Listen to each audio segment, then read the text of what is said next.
हरि ओम। बोलो गंगेश्वर महादेव की जय।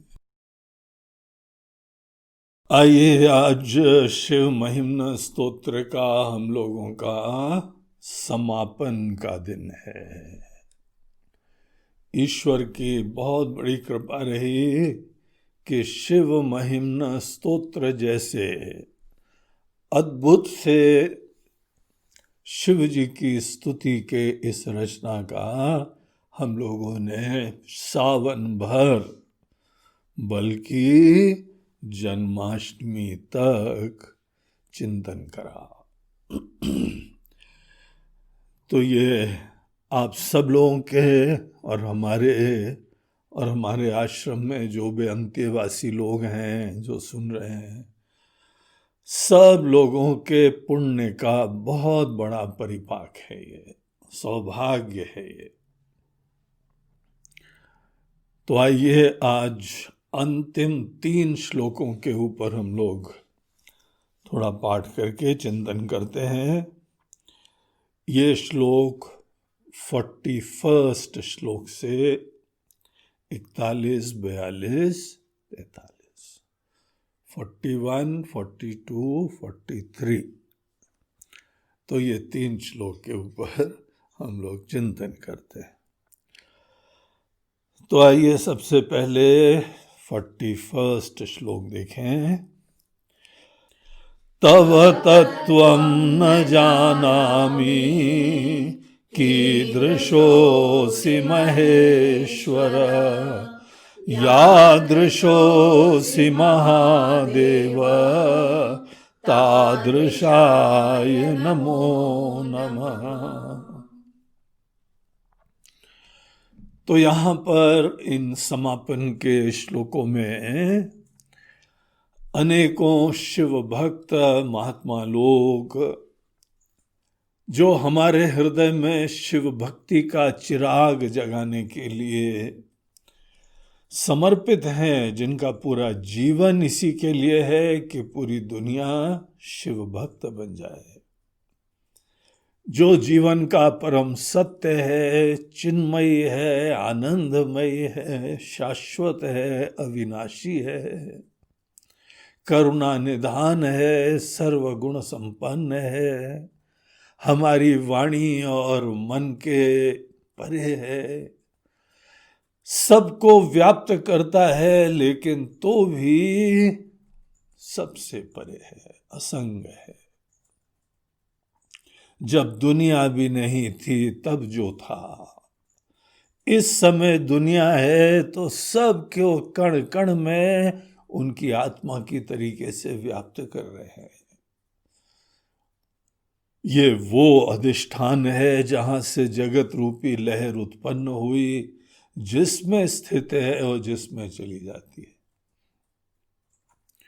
और ये जो शिव तत्व है, सच्चिदानंद स्वरूप तत्व है, वो केवल हमारे आराध्य ही नहीं है, हमारे सर्वस्व ही नहीं है, हमारे स्वामी, हमारे भगवान, हमारे रचयिता, लेकिन साथ ही साथ जब हमारा ये संसार का सपना खत्म होगा, जब भी खत्म हो, इस जन्म में खत्म हो, अगले जन्म में खत्म हो, जब भी खत्म होगा तो जिसको हम शिव जी कह रहे हैं वो हमारे हृदय में हमारी आत्मा की तरीके से दिखेगा।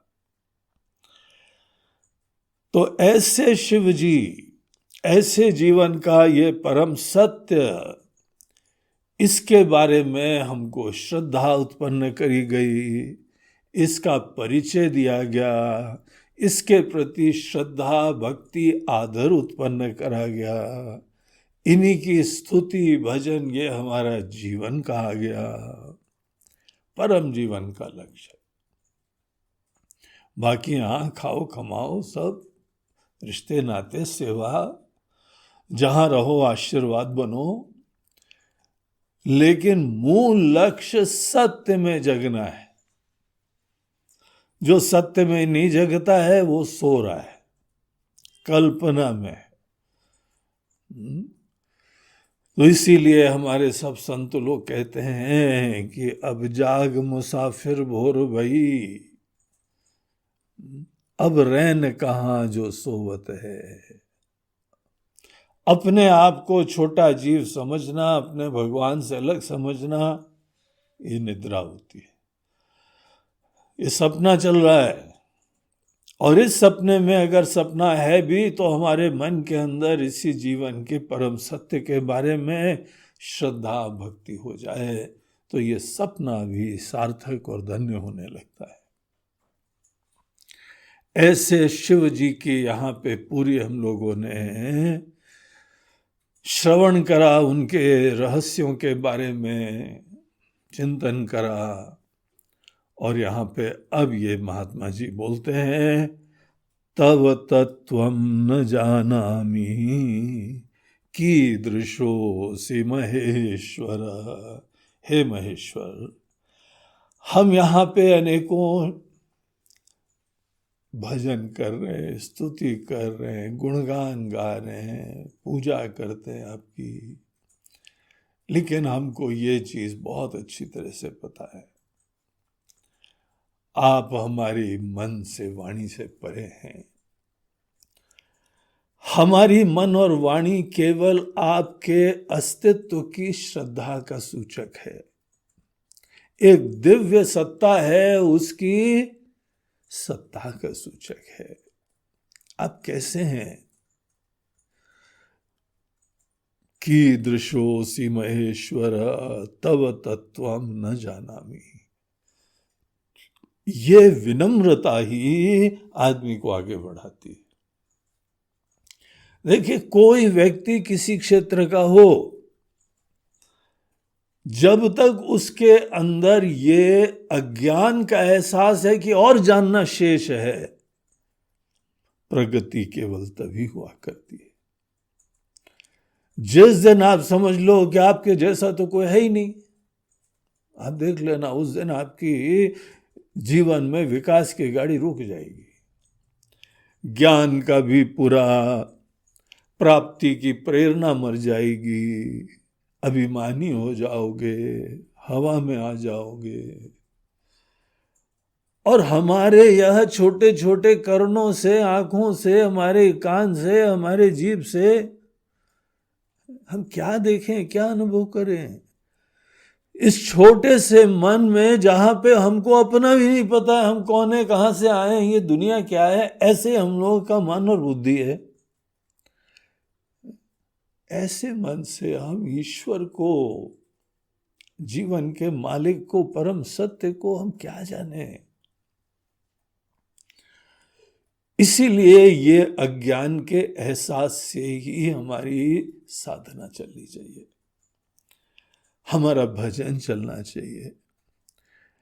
कठोपनिषद में एक मंत्र आता है, उसने बोला है कि हमारी पूरी आध्यात्मिक यात्रा 2 चरणों में होती है। एक है अस्ति और एक होता है अस्मि। जितनी हम लोगों की पूजा पाठ होती है, तीर्थ होता है, जप होता है, भजन होता है, उसका पता है मूल प्रयोजन? ईश्वर के अस्तित्व की श्रद्धा, ईश्वर के अस्तित्व की श्रद्धा मात्र दृढ़ हो जाए।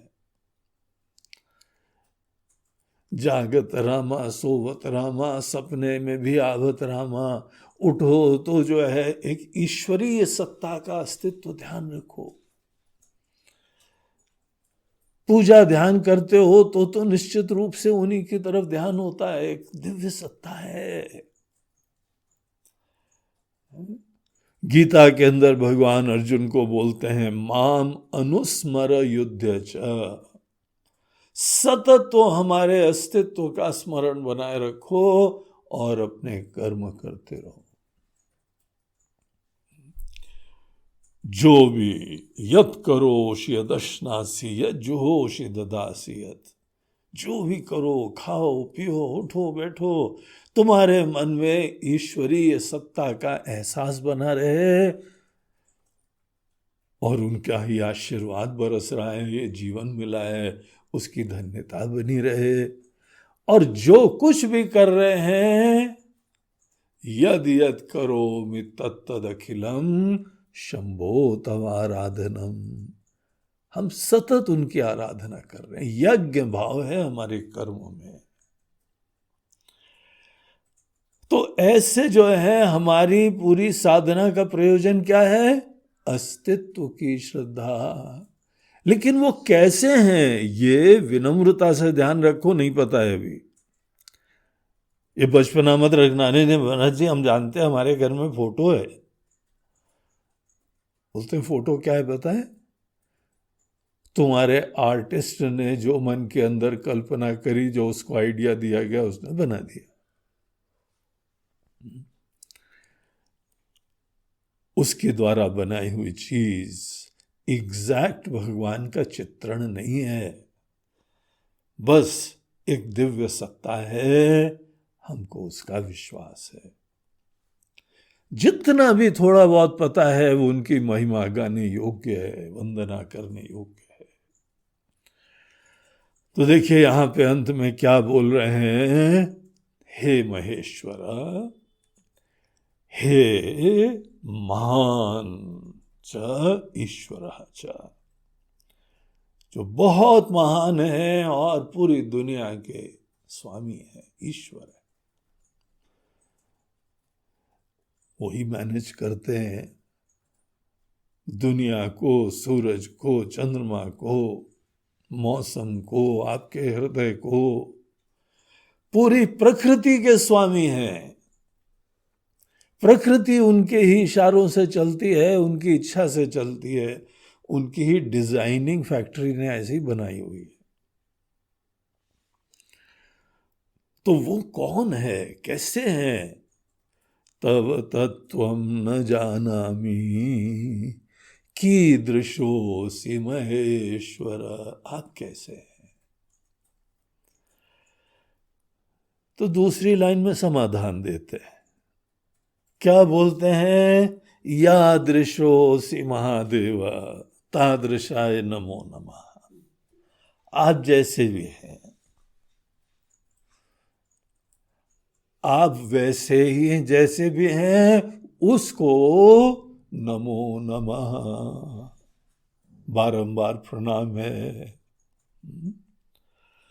ऐसी दुनिया जिसने बनाई है, उसके लिए और क्या करा जाए? आपको बनाया है, आप कितने अच्छे इंसान हो, ईश्वर के भक्त हो, शिव महिमा स्तोत्र सुन रहे हो, ऐसी श्रद्धा है, पुण्य है। ये सब चीजें जिसने बनाई है, जिसने ये स्वामी जी को भी बनाया, जिन्होंने उनके गुरु जी को ही बनाया था, जिन्होंने ये शास्त्र भी बनाए, जो भी है, तो बोलते हैं भगवान ये कहाँ इस सब दार्शनिक लफड़े में पड़े। आप जैसे भी हैं, यादृशः यादृशोऽसि महादेव तादृशाय नमो नमः। आप हैं, इसमें तो डाउट है नहीं। किसी व्यक्ति को हर महीने कोई गिफ्ट भेजता है, मनी ऑर्डर भी भेजता है।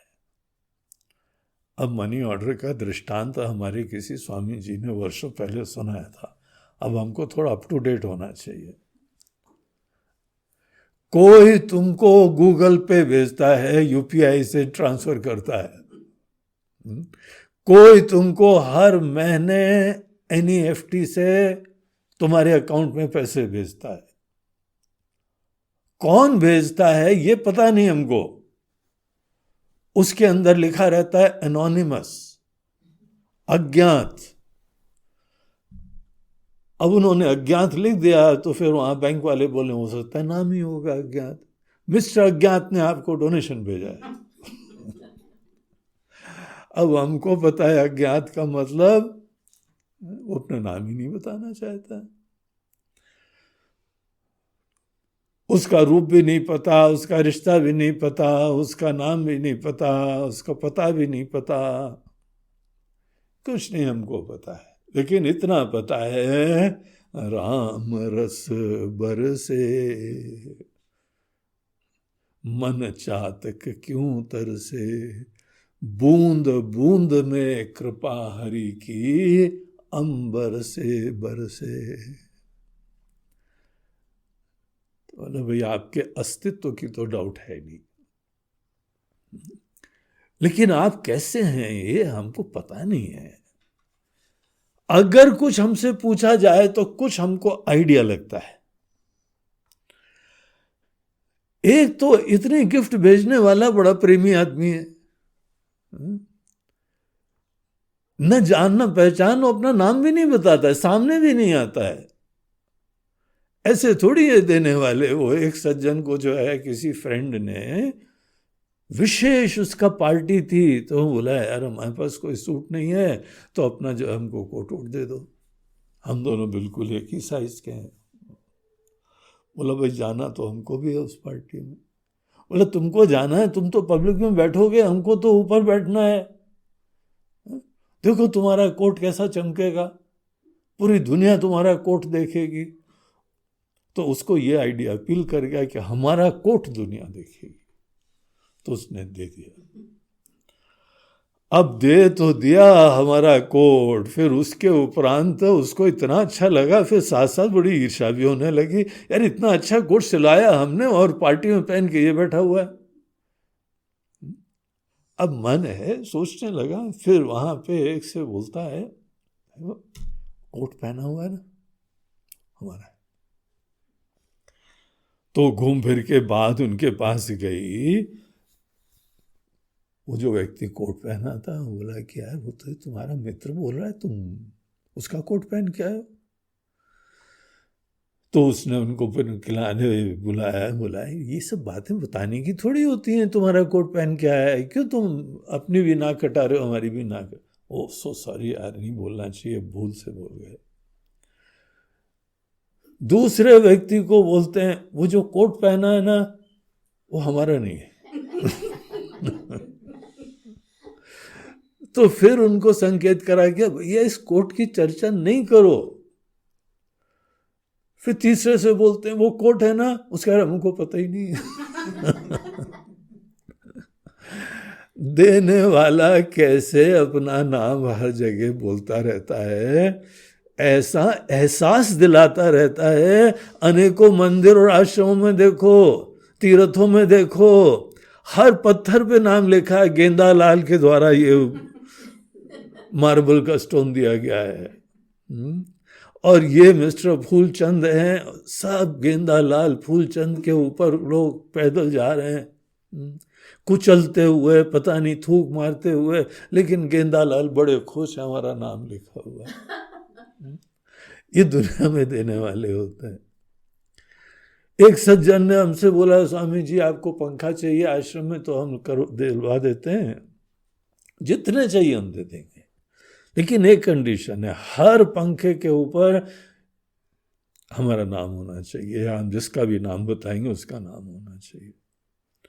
और ऐसा नहीं आप ऊपर की तरफ लिखा दो, नीचे की तरफ लिखाना है कि जो भी पंखा की हवा खाए तो उसको ऊपर देखेगा तो कम से कम याद आएगा कि एक ऐसे ऐसे सज्जन थे।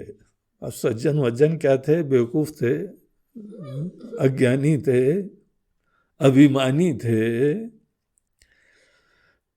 तो हमने तो भैया क्षमा मांग लिया, बोला नहीं धन्यवाद, आप ऐसा दान, कंडीशनल दान कहीं और दे दो जाके। तो संसार में कोई चीज देता है तो 10 बार सामने एहसास दिलाता है, लेकिन देखिए भगवान को, हम लोगों को जीवन दिया है और आज ये बोलना पड़ रहा है कि भगवान तव तत्वम न जानामि। आपको जानते ही नहीं, कम से कम एक बार तो आके बोल देते। ये सब तो ये तो आपने कभी बताया ही नहीं, आप बड़े विचित्र हैं। तो हमको भगवान के बारे में क्या पता लगता है? करुणा निधान है, निरभिमानी है, निरपेक्ष है। इतना कुछ मिला है, कभी बिल मिला क्या? देखो हर चीज में बिल मिलता है ना। जीवन मिला, सांसें मिली। एक किडनी खराब हो जाए तो बाहर से लेनी पड़ती है, तो कई लाखों की आती है, और तुम लाखों की किडनी तुमको डोनेशन में मिला हुआ है, किसी ने दिया है। और हार्ट, लिवर, सब चीजें। आजकल प्लाज्मा डोनेशन चल रहा है। एक एक आदमी जो 100 ml प्लाज्मा, हमने रेट पढ़े थे, हमारे हवा उड़ गई। बोला नहीं भैया, मास्क लगा लो तो अच्छा है। बीमारी होने के उपरांत प्लाज्मा भी आजकल बड़ा महंगा चल रहा है। हाँ? और हमारे पास आज ये सब किसी ने वर्षा करी हुई है। न बताता है, न सामने आता है, न बिल भेजता है, न एहसान दिखाता है। देने वाले का इतना परिचय तो हमको मिल रहा है। छोटा है कि बड़ा है, गोरा है कि काला है, हमारी सब चीजों की कल्पना मात्र है। सच्चाई ये है, तव तत्त्वम न जानामि कीदृशोऽसि महेश्वर। फिर बोलते हैं यादृशोऽसि देव तादृशाय नमो नमः। आपके एग्जिस्टेंस में तो डाउट है नहीं, आपकी उदारता में तो कोई शंका है नहीं, आपके प्रेम में तो कोई शंका है नहीं, आपके अद्भुत ज्ञान में तो कोई शंका है नहीं। हमारा आपका अस्तित्व ही ईश्वर के अस्तित्व का प्रमाण है।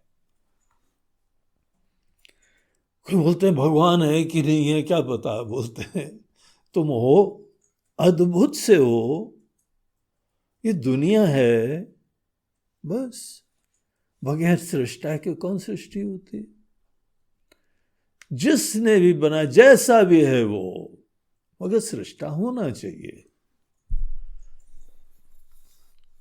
तो भगवान आपको हमारा प्रणाम है, बारंबार नमस्कार है। अगला श्लोक बोलते हैं, एक कालम द्विकालम वा त्रिकालम यः पठे नरः सर्व पाप विनिर्मुक्तः शिवलोके महीयते। इस स्तोत्र की पुनः महिमा बताते हुए कहते हैं कि जो व्यक्ति एक कालम, एक बार, द्विकालम, 2 बार, त्रिकालम, 3 बार, दिन में 3 बार, दिन में 2 बार या दिन में 1 बार, आप इसका पाठ अगर दिन में शिव महिम्न स्तोत्र का पूरा पाठ 1 बार करते हैं, या सवेरे शाम दोनों टाइम करते हैं, या त्रिकाल संध्या लोग जो करा करते हैं, 3 बार अपना जप, चिंतन, उपासना करते हैं। हम लोग के वहां 3 बार की जो है वह प्रार्थना, वो बहुत ही आदरणीय होती है। 3 संध्या होती है, सूर्य उदय के समय, सूर्य अस्त के समय, और सूर्य जिस समय मध्य में है उसके समय। तो उस समय जो है पूरा वैदिक काल से बैठ के, कोई ज्यादा जो है लंबा चौड़ा काम नहीं होता है, थोड़ी देर बढ़िया जो है आसन में बैठ के और जल लेके, मात्र जल लेके आप पूरा वो संध्या वंदन का कार्य कर सकते हैं। तो जो लोग करते हैं वो बहुत ही अच्छी बात है, लेकिन ये आजकल प्रचलन बड़ा कम हो गया है इस चीज का ज्ञान, इस चीज की दीक्षा। दीक्षा बोलते हैं एक नियम किसी गुरु के आशीर्वाद से लेना। उनका भी उसमें आशीर्वाद रहता है, कृपा रहती है, उनका साधना का बल होता है, उनका प्रेम होता है, उनका ज्ञान होता है। उसके द्वारा जो गाइडेंस मिलती है नियम लेने की, उसको दीक्षा बोलते हैं। तो जिन लोगों ने दीक्षा ऐसी ली हुई है उन लोगों को भी एक या 2 बार जप के लिए बोला जाता है। आप बैठिए, आंख बंद करके ध्यान करिए, भगवान के नाम का जप करिए, प्रार्थना करिए। आइडियल होता है 3 बार, लेकिन 2 बार ज्यादा प्रचलित है। हमारी श्रद्धा वैदिक साधनाओं में बहुत है, लेकिन इन चीजों का संस्कार नहीं रह गया। किसी को ज्ञान दो तो उसके मंत्र, वैदिक मंत्रों को बहुत अच्छी तरह उच्चारण करना पड़ता है, विधि विधान से करना पड़ता है। तो जो लोग 3 समय की पूजा करते हैं, जो लोग 2 समय की करते हैं, अन्यथा एक टाइम तो अवश्य हर व्यक्ति को बैठ के ईश्वर की वंदना करनी ही चाहिए। उस समय अगर कोई शिव महिम्न स्तोत्र का पाठ भी जोड़ लेता है, तो ये जो यहाँ पे श्लोक के रचनाकार हैं वो हमको आश्वासन देते हैं कि सर्व पाप विनिर्मुक्त। जाने अनजाने जो भी इंसान ने पाप कर दिए, ज्यादातर सभी पाप ज्ञान में होते हैं, और हम लोग के पास पैदा ही होते हैं अज्ञानी। इसीलिए हर व्यक्ति के जीवन में कोई गलत काम की संभावना होती है। किसी से भी अपेक्षा नहीं करनी चाहिए कि कभी वो गलती करेगा ही नहीं। ये निराधार बात है, झूठा अभिमान है ये। हमको बड़ा सजग रहना चाहिए। पुण्य के पथ पे चलने के लिए हर व्यक्ति को सजगता रखनी पड़ती है। सावधानी हटी दुर्घटना घटी। पाप हो जाते हैं, वाणी से हो जाते हैं, शरीर से हो जाते हैं, मन से हो जाते हैं। तो ये वैदिक संस्कृति में, धर्म में मन भी सबका प्योर रहे, सुंदर मन रहे। मन ही वास्तविक मंदिर है। बाहर के मंदिरों की कृपा हमारे मन रूपी मंदिर को सुंदर बनाने की होती है। अब ये राम जी का जो मंदिर बन रहा है, देखिए, जहां पे कोई अच्छे सुंदर प्रामाणिक व्यवस्था ऐसे मंदिर में जाए, उसका मन प्रेरित हो, धन्य हो, सात्विक हो, उदात्त हो, भावना भी अच्छी हो भगवान के दर्शन से, और वहां सत्संग अवश्य मिलना चाहिए। वहां पे आराधना हो जाती है यज्ञ भाव से, पूजा भाव से। गीता में भगवान बोलते हैं कि अर्जुन, यज्ञ दान और तप, यज्ञ दान तपः कर्म पावनानि मनीषिणाम, ये हम लोगों का मन पावन करने की चीजें होती हैं।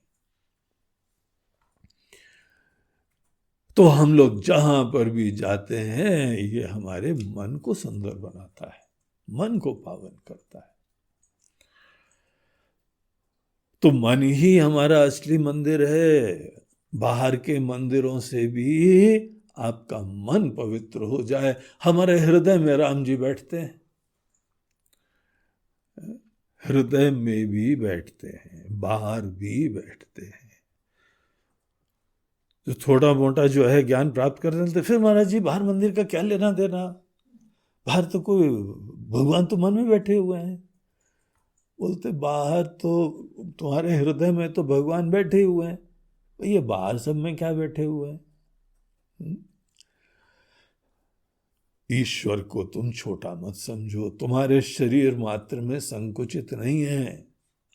ईश्वर सर्वात्मा है, हर जगह ईश्वर विराजमान है, इसीलिए मंदिर में तो अवश्य है। वहां पे तो कोई, जिन ज्ञानी लोगों ने शास्त्र दिए हैं वही ज्ञानी लोग ही हमको बाहर उपासना के लिए, सेवा के लिए एक सुंदर स्थान बनाते हैं। तो अपने मन रूपी मंदिर को अंततः सुंदर बनाओ और सब पाप से मुक्त हो जाओ। तो ऐसी सुंदर स्तुति है कि इसका ये प्रभाव है, सर्व पाप विनिर्मुक्त। एक तो होता है मुक्त, एक होता है निर्मुक्त, निश्चित रूप से मुक्त, एक होता है विनिर्मुक्त, विशेष रूप से, निश्चित रूप से मुक्त, उसको बोलते हैं विनिर्मुक्त। देखिए इतना ज्यादा इनका दृढ़ निश्चय है और बड़े प्रेम से हम लोगों को बता रहे। पढ़ लो बेटा, पढ़ लो, पाठ करो, सब पापों से मुक्त हो जाओगे। और शिवलोके महीयते, शिवलोक में ऐसे भक्तों की महिमा गाई जाती है, महिमान्वित होते हैं ये शिव जी के धाम में, उनके लोक में।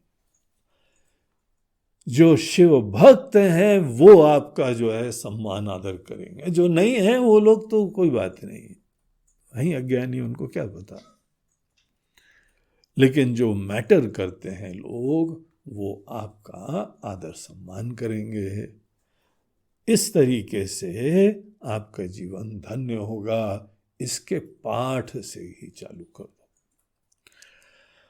और अब ये फाइनल श्लोक, श्री पुष्पदंत मुख पंकज निर्गतेन स्तोत्रेण किल्बिषहरे न हर प्रियेण कंठस्थितेन पठितेन समाहितेन सुप्रीणितो भवति भूतपतिर्महेश।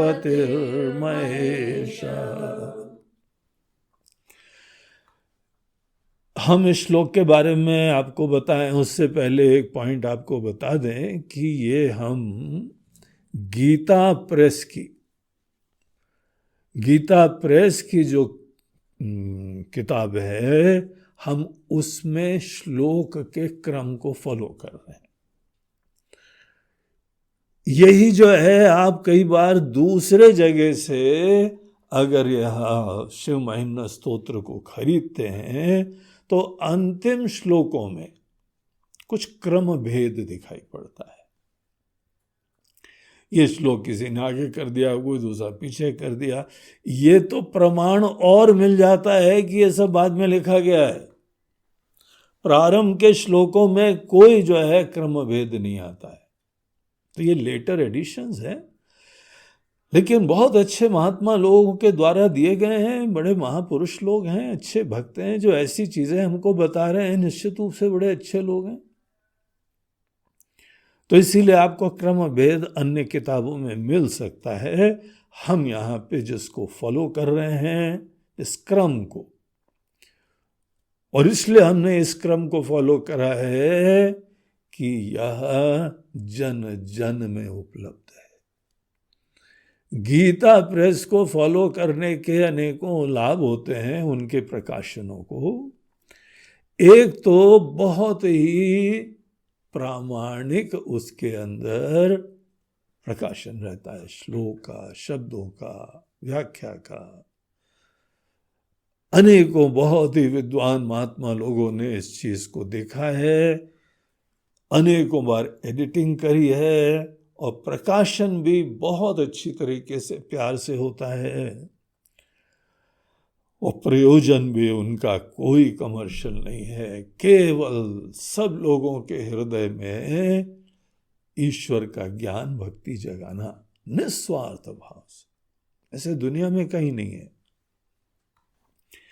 इस प्रकार की संस्कृति हम लोगों के देश में ही दिखाई पड़ती।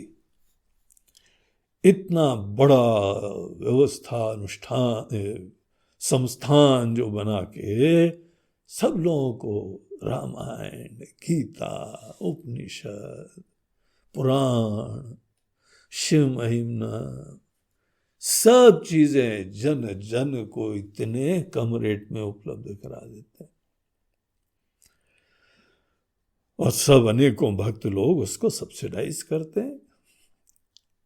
ऐसी चीजों में निश्चित रूप से अपनी सेवाएं देनी चाहिए। जितनी धर्म और श्रद्धा की ज्वाला गीता प्रेस ने जलाई है सबके हृदय में, हम लोग घूम घूम के भी उतना काम नहीं कर सकते। तो बड़ा अद्भुत कार्य करा हुआ है, तो हम इसलिए उसको फॉलो करते हैं क्योंकि वो सुलभ है। ये इस प्रकार की पुस्तिका सुलभ है। तो उसमें ये श्लोक अंत में आ रहा है। उसमें बोलते हैं कि श्री पुष्पदंत मुख पंकज निर्गतेन, ये जो भी श्लोक हैं वो श्री पुष्पदंत जी के मुख कमल से,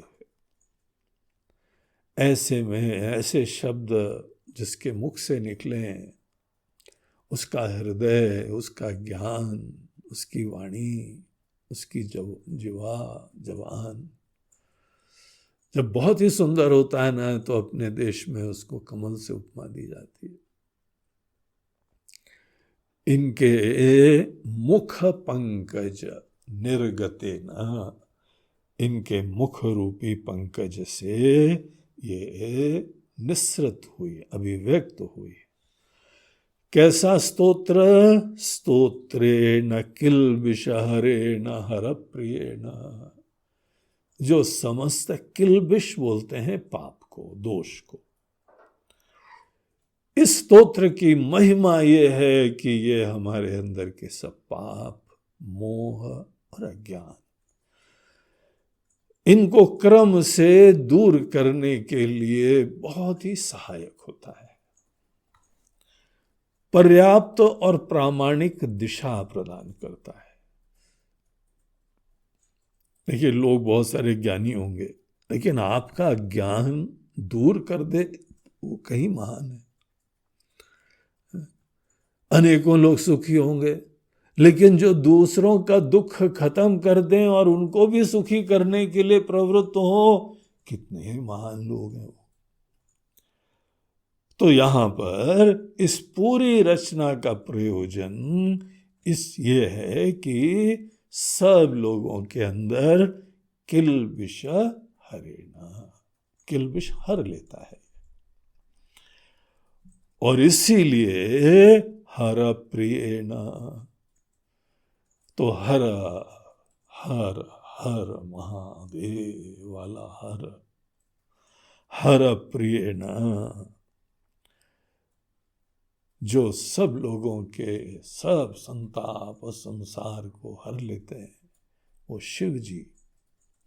उनको ऐसी रचना बहुत अच्छी लगती है।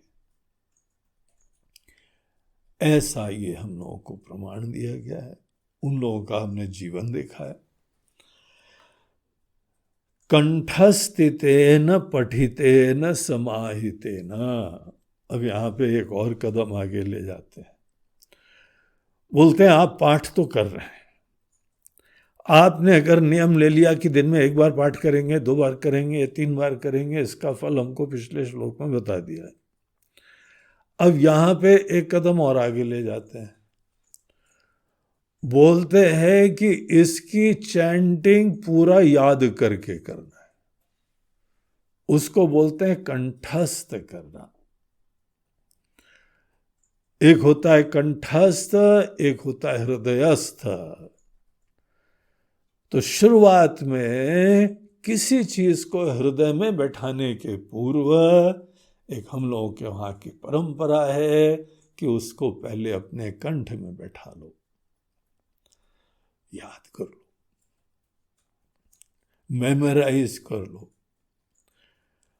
और आपको एक चीज बताएं कि जिस समय कागज का भी आविष्कार नहीं करा गया था, हम लोग की वैदिक संस्कृति तब से चल रही। प्राचीन से प्राचीनतम, जहां पे मनुष्य की कुछ स्मृतियां हैं, कोई ज्ञान है किसी चीज के अस्तित्व का, तब से वैदिक संस्कृति का अस्तित्व है। सबको गर्व की बात है। एकमात्र आज दुनिया की ये संस्कृति है, सबसे प्राचीन और आज भी लिविंग संस्कृति है। हम और आप उसकी चर्चा कर रहे हैं, हमारे पास तक ये सब ज्ञान पहुंच गया है। कितने लोगों ने ये ज्ञान को खत्म करने की भरसक कोशिश करी। राम मंदिर कितनी मुसीबत से बना है। राम जी का वनवास आने के बाद भी यहां वनवास नहीं खत्म हो पाया।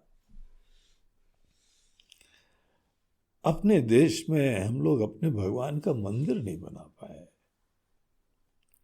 क्यों? क्योंकि इस प्रकार के यहां पे राजा लोग थे, शासक लोग थे, जो हमारी संस्कृति को पनपने ही नहीं देते। वो अपनी संस्कृति के प्रति आग्रह रखते हैं, भक्ति रखते हैं, और ऐसे लोग हैं, ऐसे हिंसक प्राणी हैं कि दूसरों का विनाश करना उनका धर्म है। इसीलिए यहां हम लोग के आचार्य लोग, उनको पकड़ पकड़ के खत्म कर दिया जाता था। चाणक्य के समय इस प्रकार की सब कथाएं आती, और अनेक बाद में भी राजा लोग, मुसलमान लोग, औरंगजेब वगैरह वगैरह, उनका काम ही यही था। जो हिंदू धर्म के स्थान हैं अपने, भले ये अयोध्या हो, काशी हो, मथुरा हो, 3 देवता के 3 प्रधान स्थान, तीनों वहां पे मुख्य स्थान पे उन्होंने मस्जिद बनाई। क्यों? क्योंकि जिससे लोगों को अपने धर्म का स्वाभिमान ज्ञान न हो पाए, और तब जाके धर्मांतरण कर देंगे। ये उनकी स्ट्रैटेजी है, उनकी योजना है, और वो अपनी योजना में बड़े दृढ़ निष्ठ हैं। इसीलिए अनेकों ग्रंथ हो जाएं। प्राचीन काल के जो ग्रंथालय थे नालंदा आदि में, सबको जला दिया गया था, खत्म कर दिया गया था। इन सब चीजों के बावजूद हमारे पास ये पहुंच गया है ना, आप इसको अद्भुत आश्चर्य समझो। धन्य है वो लोग जिन्होंने कुछ इधर उधर बचा के रखा था, और हम लोगों के पास से पुनः कुछ चीजें पहुंचा दी। हिंदू अस्मिता को जगना लोग जो है इसको संप्रदायवादी समझते हैं। हम लोगों को किसी से कोई प्रॉब्लम नहीं, सबको हृदय में रखते हैं, लेकिन छोटी बुद्धि वालों को बड़ी बुद्धि वालों से प्रॉब्लम है। तो धन्य है ऐसे महापुरुष लोग जिन्होंने ज्ञान रखा। और पता है कैसे ज्ञान रखा? जब कागज भी नहीं था तो पूरा कंठस्थ कर लेते थे। पुराने गुरुकुल में जाने के समय ये थोड़ी है कि भाई सबको किताबें बांटो। आजकल के स्कूल में बच्चों का एडमिशन होता है तो वहां पे किताबें खरीदने के लिए पेरेंट्स जाते हैं मार्केट में। अब जमाना बदल रहा है। अब तो जो है लैपटॉप, मोबाइल और टैबलेट वगैरह में डाउनलोड कर लेते हैं सब चीजें। समय बदल रहा है, लेकिन एक समय केवल कागज में लिखा जाता था। और देखिए, एक ये कागज और डिजिटल युग का प्रॉब्लम है, कुछ याद नहीं करना पड़ता है। कई बार मूल रूप से जो गणित की चीजें हैं, अब इतना ज्यादा अभ्यास कैलकुलेटर का हो गया है। पुराने अकाउंटेंट्स को देखो, कोई वहां पे कैलकुलेटर नहीं होता था। और मुनीम जी इतना बड़ा खाता लेके बैठते हैं, नाक के ऊपर चश्मा आ गया है, और देख के पूरा ऊपर बात करना हो तो ऐसे आंख उठा के देखेंगे, और उनका दिमाग टोटल कैलकुलेटर। यहाँ की वो कैलकुलेटर महिला का भी है, भी एक कोई पिक्चर विक्चर भी है, हम विज्ञापन देख रहे थे, शकुंतला देवी। कंप्यूटर से भी ज्यादा उसकी बुद्धि तेज, अनेकों डिजिट्स का आप कैलकुलेशन दो, वो एक क्षण में कर देती थी। अगर हमको किताब और डिजिटल चीजें, कैलकुलेटर्स, इनकी ज्यादा पराधीनता हो जाए ना, तो हमारी बुद्धि डल होती जाती है, डड होती जाती है, जड़ होती जाती है। पुराने समय में ग्रंथ को पहले याद करा जाता था। हमारे संस्कृत के पंडित जी थे, आश्रम में किसी गुरुकुल से आए थे, वो आते आते बोलते हैं ये सब याद करो। हमारे वहाँ ऐसे ही होता है, हमारे गुरु जी ने ऐसे ही करा। आश्रम में गाय वाय थी तो हमको बताया कि ये याद कर लो, गाय चराओ, तब तक गाय चराते रहना जब तक पूरा जो है ना अष्टाध्यायी याद ना हो जाए। अष्टाध्यायी पाणिनि के सूत्र हैं, जो पूरे संस्कृत के ग्रामर उसका ही अंदर है। सब सूत्र छोटे छोटे सूत्र फॉर्म में,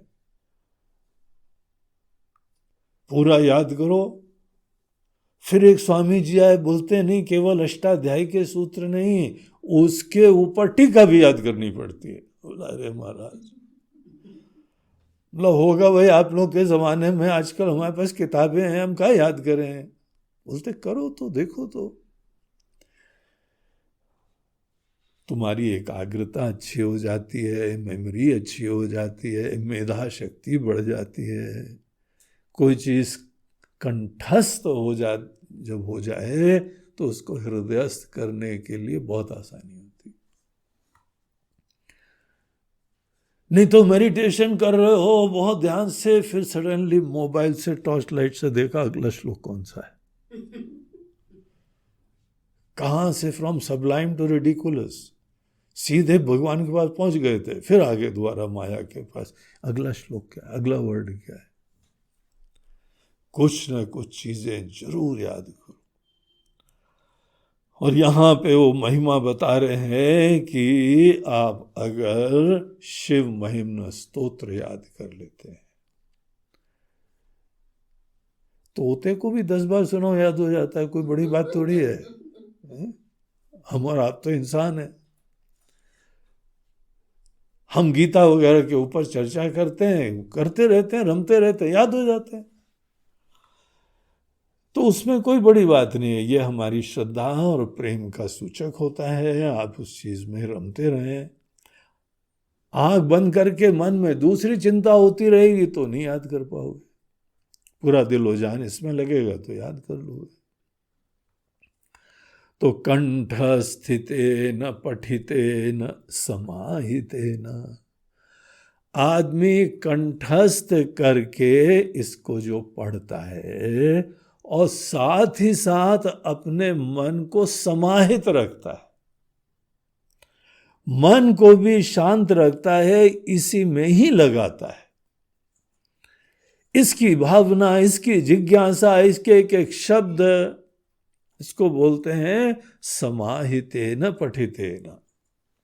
समाहित होके जो पढ़ता है, आप इसकी इस टाइप से अनुष्ठान करने लगे, पाठ करने लगे, तो ये महाराज जी बोलते हैं सुप्रीणितो भवति भूतपतिर्महेशः। तो जो समस्त प्राणियों के भूतपति ही महेशः, समस्त भूतों के पति जो हैं, हम सब के जो मालिक हैं, हमारे भगवान हैं, जो महेश, तो ऐसे जो महेश, तो सबके जो पति हैं, सुप्रीणितो भवति, वो भी आप पे प्रसन्न हो जाते हैं। देखिए एक चीज होती है कि आप भगवान को बहुत पसंद करते हैं और दूसरी चीज होती भगवान आपको पसंद करते हैं। किस में ज्यादा महिमा है? कोई बहुत बड़ा लीडर है, आप उनके प्रति बड़ी भक्ति रखते हैं, बड़ी श्रद्धा रखते हैं, लेकिन उसको आपका आता पता भी है क्या? आपको पता ही नहीं है, आपसे प्रेम और आदर क्या करेगा? हम शिव जी को चाहते हैं, शिव जी के प्रति भक्ति रखते हैं, ये एक चीज है, निश्चित रूप से करना चाहिए, लेकिन शिव जी आपके प्रति प्रेम रखने लगे हैं, सुप्रीणितो भवति, वो प्रसन्न हो जाते हैं आपके प्रति। ऐसे भक्त उनके हृदय में रहते हैं। गीता में भगवान ने बताया, 4 प्रकार के भक्तों की चर्चा करते हुए ज्ञानी भक्त की जब प्रसंग आता है 7वें अध्याय में, तो वहां भगवान बोलते हैं, ज्ञानी तो आत्मैव मे मतम्, ज्ञानी हमारी आत्मा होते हैं, हमारे दिल में होते हैं। इतने भगवान खुश हो जाते हैं। तो इसके साथ यह शिव महिम्न स्तोत्र समाप्ता, समाप्ति को प्राप्त हुआ। जब भी किसी ग्रंथ का समापन होता है तो हमारा हृदय बड़ा प्रफुल्लित होता है, एक अनुष्ठान हमारा होता है। और ये देखिए, हमने बहुत ही नियमित रूप से, डिसिप्लिन से, भाव से, हर चीज का पूरा ध्यान रख के ये अनुष्ठान करा है। इसीलिए हम और हमारी पूरे आश्रम में टीम, सब लोगों के लिए बहुत प्रसन्नता और प्रफुल्लता की बात है। तो हमारे अलावा यहाँ पे हमारे आश्रम में एक कोई कैमरा मैनेज करता है, एक पूरा एडिटिंग कोई करता है। अब हम लोग स्वामी जी लोग हैं, हम कौन एडिटिंग जानते हैं? हमने कौन कोर्स करा हुआ है इसका? कोई भी थोड़ा सा यहाँ बना लेता है, पूछते आपने कोर्स करा है क्या? भैया कोई कोर्स नहीं करा हम लोगों ने, सभी हाथ पार मार के खुद ही सीखा है। 10 बार गलतियां करी होंगी और 11वीं बार आ गया। तो इस तरीके से ये एडिटिंग यहाँ पे सीखी, वीडियो एडिटिंग अलग, ऑडियो एडिटिंग अलग, और ये सब एडिटिंग के लिए, सॉफ्टवेयर के लिए भगवान ने एक दूत भी भेज दिए थे हमारे पास।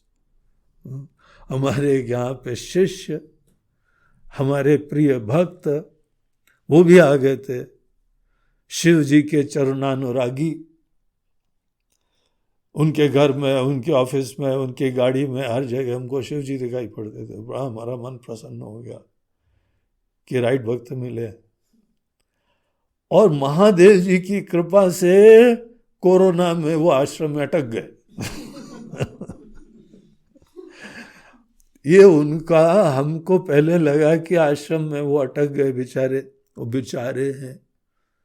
उन्होंने प्रूव करके दिखा दिया कि वो बेचारे नहीं हैं, वो सौभाग्यशाली अपने आप को समझते हैं। तो उन्होंने भी यथासंभव अपनी सेवा करते रहे। हम लोगों का पूरा इंफ्रास्ट्रक्चर बनाने के लिए, व्यवस्था करने के लिए अपनी वो भी सेवाएं देते रहे। और श्रोता लोग नहीं हो तो वक्ता कैसे बोले? तो एक श्रोता भी हमारे सामने बैठे रहते हैं, बीच बीच में खांसते रहते हैं। तो सब लोगों का इस पूरे अनुष्ठान की पूर्ति में बड़ा योगदान है। स्वामिनी अमितानंद, स्वामिनी समतानंद, स्वामिनी पूर्णानंद, सुरेश रोरा जी, और हमारे चरणों में बैठे हुए हमारे आश्रम के डॉग्स, चुपचाप देखिए, प्रवचन में कभी आवाज आई क्या? अब आपको कैमरा घुमा के चाहे दिखा दें, मगर क्या दिखाना हो तो समझ लो आप। शांति से आके बैठ जाता है। पता नहीं पूर्व जन्म का कोई जो है पुण्यात्मा होगा, बाकी समय भौंकता भौंकता रहता है और बड़ी आसक्तियों से युक्त है लेकिन जब प्रवचन चालू होता है तो बड़ा शांत समाधि में बैठता है। आसक्ति से नहीं, वो अपने धर्म का पालन करता है। तो सब लोगों ने, यहां हमारी आश्रम की टीम रही, इस आश्रम की टीम ने ये पूरा यज्ञ संपन्न करा है। तो हम लोगों को तो ये यज्ञ संपन्न करने का ही बहुत विशेष आनंद आया। और आज का जो अंतिम प्रवचन है उसके स्पॉन्सर ऑस्ट्रेलिया निवासी, इस समय निवासी तो नहीं है, इस समय वहाँ गया है, नौकरी कर रहा है, लेकिन वहाँ का अब सिटीजन वो हो ही गया है। तन्मय पटेल और उनकी पत्नी, वो भी बड़ी धर्मनिष्ठ, सेवाभावी, सात्विक वृत्ति की विराली पटेल। तो वो दोनों वहाँ ऑस्ट्रेलिया में हैं और तन्मय ने अपने ताऊ जी की याद में, उनके ताऊ जी का देहांत हो गया है तो उनके प्रति बड़ा आदर सत्कार था। वैसे तन्मय सबके प्रति बड़ा भाव रखता है, सेवा भावी है, बड़ा अच्छा लड़का है। तो उन्होंने अपने ताऊ जी के स्मृति में परेश भाई पटेल, उनकी याद में आज ये कार्यक्रम का स्पॉन्सरशिप करा है, प्रायोजन करा है। तो तन्मय, विराली और उनके पूरे परिवार को, साथ साथ परेश भाई जी की भी आत्मा को शांति मिले और उनको दिव्य गति जहाँ पर भी है प्राप्त हो। यहाँ से हम लोग अपनी प्रार्थनाओं से उनके लिए शुभकामनाएं करते हैं। तो इसके साथ ये हमारा शिव महिम्न स्तोत्र ज्ञान यज्ञ संपन्न हुआ। और अब जो लोग भी श्रोता हैं उनको पता है, हम लोग की परंपरा ऐसी है ज्ञान की, जब हम ज्ञान सुनते हैं उसके बाद अवश्य आपको अपनी कृतज्ञता के अभिव्यक्ति के लिए, स्पॉन्सरशिप उसमें इन्वॉल्व नहीं है, आपने स्पॉन्सरशिप करी हो तो भी ये ज्ञान की प्राप्ति की कृतज्ञता है। और वो आयोजन के लिए सेवा थी। तो सबको एक नियम बना लो, इससे आदमी स्वाभिमानी रहता है, ज्ञान के प्रति मूल्य रहता है, गुरु के प्रति भावना रहती है, धर्म की सेवा का कार्य रहता है, परंपरा का स्वाभिमान रहता है। तो सबको, जो जिसने सुना है और जो आगे भी सुनेगा, YouTube में ये सब चीजें अमर हो गई हैं। अब ये सदैव के लिए YouTube में उपलब्ध रहेगी रिसोर्स। तो ये जो सुनने वाले उनको दक्षिणा देनी चाहिए, और दक्षिणा आप लोग आश्रम की सेवा के लिए कुछ भी चीज, सेवाएं वो भेज सकते हैं, अवश्य भेजना चाहिए। धर्म का कार्य होता रहे, यही हमारा आशय है। हम लोग के पास कोई बाहर से व्यवस्थाएं नहीं होती हैं, सब इसी तरीके से चला करती हैं। चलिए इसके साथ हम समापन करते हैं। ये YouTube में जो प्रवचन है उसके नीचे आप थोड़ा सा स्क्रॉल करके देखेंगे, वहाँ पे आपको लिंक्स मिल जाएंगे, डोनेशन कैसे देते हैं, कहाँ देते हैं, उसके डिटेल हमारी वेबसाइट पे भी मिल जाएंगे। तो ये यहाँ पे कार्यक्रम समापन होता है। एक चीज़ हम और सबको शेयर करना चाहते थे कि यहाँ पे जो इंदौर में हमारा वेदांत आश्रम है, हम आश्रम की सदस्यता को चालू कर रहे हैं। आश्रम की सदस्यता का डिटेल जिसने जिसने अभी सेवाएं करी हैं उनको तो पर्सनली मिल जाएंगी, और अन्य लोग, उन लोगों को भी सूचना है कि फॉर्मल मेंबरशिप अब हम आश्रम की ओपन कर रहे हैं, और इसका आशय ये होगा कि हर महीने आप आश्रम के लिए कुछ सेवाएं भेजें। तो 3 कैटेगरी उसमें हम रख रहे हैं। एक संकल्प लें कि धर्म का कार्य, ऐसे सुंदर ज्ञान का कार्य जिस स्थान पे होता है, जो महात्मा लोग, जो संत लोग यहाँ कर रहे हैं, उनके लिए आपकी सतत सेवा होती रहे। हम लोग का कमर्शियल काम नहीं होता, इसीलिए सेवा से चलता है। ये अवेयरनेस होनी चाहिए, और ये हमारी खुशी है, यही हमारा स्वाभिमान है कि हम ऐसे ही चलाएंगे, और सबकी सेवा से ही गाड़ी चलेगी। तो सबको सेवा का एक मौका हो, सतत हम लोग जुड़ें। तो उसमें 3 कैटेगरी पर मंथ एक संकल्प लें कुछ सेवा का हर महीने। तो उसमें जो 3 कैटेगरी रखी हुई है हमने, वो हर महीने 100 रुपया, 500 या 1000, जैसा आपका सामर्थ्य है। भगवान आपको समृद्धि दे, आप पे कृपा बनाए। और अगर सब लोगों की तरफ से आश्रम में ऐसे डोनेशन आते हैं तो यहाँ की गाड़ी आराम से चलेगी, सब लोग और भी जो है अपना आध्यात्मिक कार्य में और मन लगा पाएंगे। नहीं तो हम लोगों को मन ऐसी चीजों में भी लगाना पड़ता है। तो ये हम खोल रहे हैं, और इसका डिटेल सबको हमारी वेबसाइट पे शीघ्र ही प्राप्त होगा। आप लोग यहाँ पे भी जुड़े हुए हैं, और शिव जी की प्रेरणा से ही ये हमारे अंदर विचार आया है कि सब लोगों को इसमें जोड़ो। सबका आश्रम है, सबका ज्ञान है, यहाँ पे सब गुरु जी वगैरह भी आप सबके ही हैं। तो इसीलिए अपने परिवार का लोग समझ के सतत यहाँ पे सेवा देते रहिए। एक यहाँ विचार और सामने आया है कि अभी लॉकडाउन के अंदर हम लोगों के 3 ज्ञान यज्ञ संपन्न हुए। श्री गणेश हुआ था भज गोविंदम से, फिर हनुमान चालीसा का हम लोगों ने अध्ययन करा, और अभी शिव महिमा स्तोत्र का हुआ।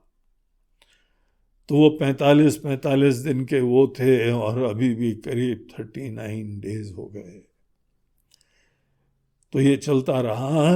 अब प्रश्न आता है कि अगला कब, अगला ज्ञान यज्ञ कब होगा। तो एक चीज तो यहाँ थोड़ा सा ब्रेक हम लेंगे, अन्य चीजें हैं, अध्ययन है, चिंतन है, और आप लोगों को भी इतना ज्ञान मिला है, उसका भी चिंतन मनन का समय होना चाहिए। तो अगला हमारे मन में प्रेरणा है कि श्राद्ध पक्ष में एक ज्ञान यज्ञ करा जाए 15 दिन का। तो वो 15 दिन में खत्म हो जाएगा, ऐसा ही हम विषय लेंगे, या थोड़ा बहुत आगे पीछे हो जाए तो हो जाए। लकीली यहाँ पे इसमें हम लोगों को कोई टाइम की चिंता करनी नहीं होती है, ज्ञान यज्ञों में करनी होती, क्योंकि वहाँ पे हॉल बुकिंग होती। तो यहाँ पे तो ऐसी कोई प्रॉब्लम नहीं है। इसीलिए हम कोशिश करेंगे वो छोटा ग्रंथ लें, और इस बार हम वेदांत का कोई ग्रंथ लेंगे। अब कौन सा लेंगे ये सस्पेंस है, उसी टाइम बताएंगे हम आपको। मन में 2-3 विकल्प हैं, तो उसके ऊपर हम विचार करके निश्चय करेंगे, और ऐसी चीज जो आपको तत्व के ज्ञान के लिए और साथ साथ अपनी परंपराओं के लिए परिचय देगी। और एक और चीज होगी कि क्योंकि वो श्राद्ध पक्ष में है, सब लोग अपने जो भी पितृ लोग हैं, पितरों के लिए आप कोई न कोई जो रिस्पेक्ट्स पे करते हैं, तो उसमें भी अनेकों दान दिए जाते हैं। तो इस कार्यक्रम का प्रायोजन का वो फिर से निमित्त बन जाएगा। अब हमको ज्ञान भी देना है, हमको आश्रम भी चलाना है, तो इन्हीं धार्मिक चीजों के माध्यम से हमारा भी यहाँ पे फंड कलेक्शन होना चाहिए।